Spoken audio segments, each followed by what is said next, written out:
Hello mga traders, kumusta po kayo? Welcome sa ating channel.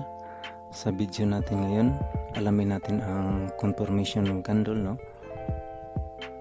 Bago mag sideways na ang market, bago mag-umpisa na ang sideways ang ranging. Okay, may ako dito, drino na example. Diba dito?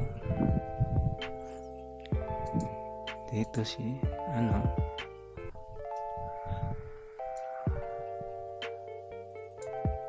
So dito,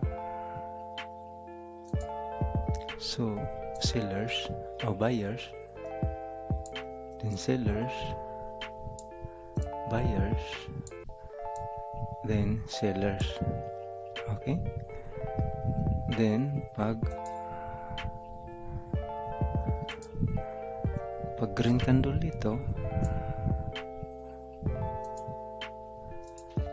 pag pumasok ang buyers dito,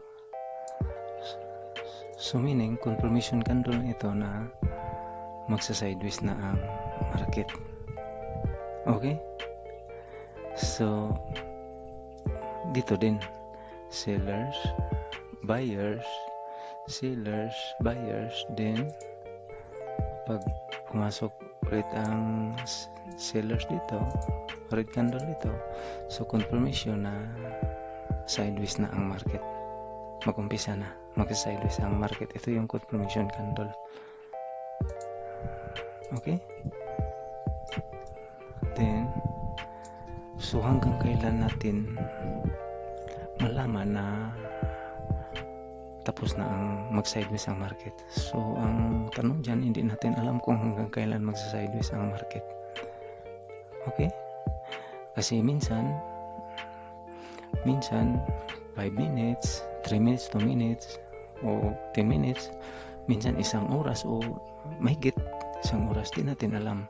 So ang tandaan lang natin na tapos na mag-sideways ang market pag mabasag na ang level dito. Pag mabasag na ang level dito, so pag mabasag na ang level dito, so ibig sabihin yan na tapos na ang sideways, mag-create na siya ng trend, ibang trend.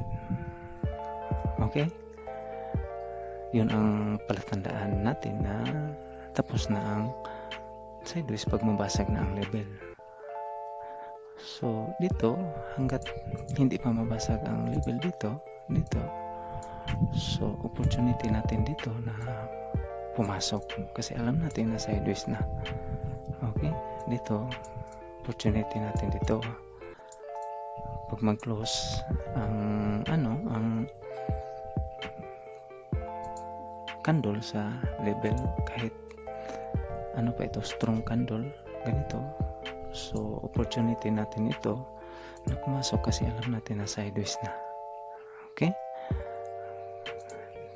dito, kahit dito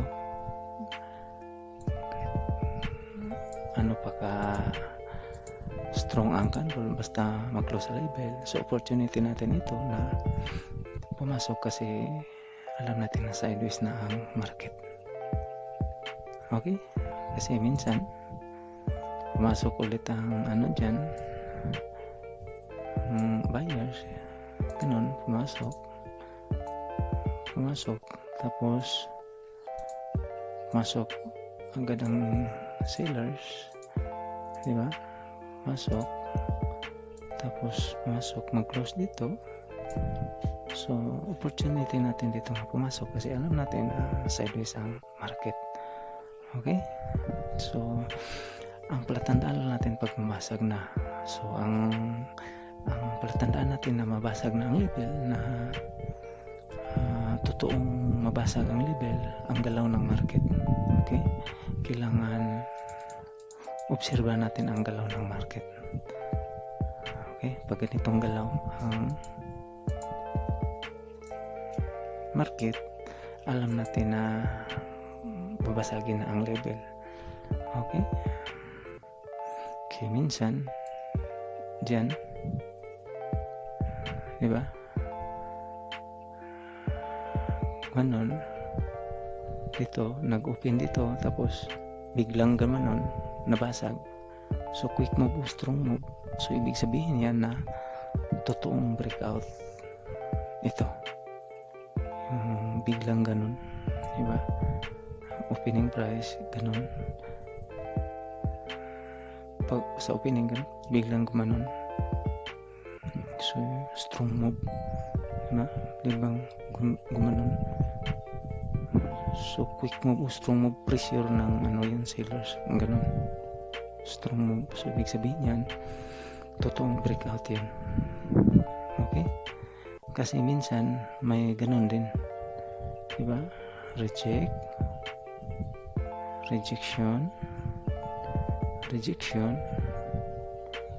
Rejection. Tapos sa closing price, mabasag. Ganun.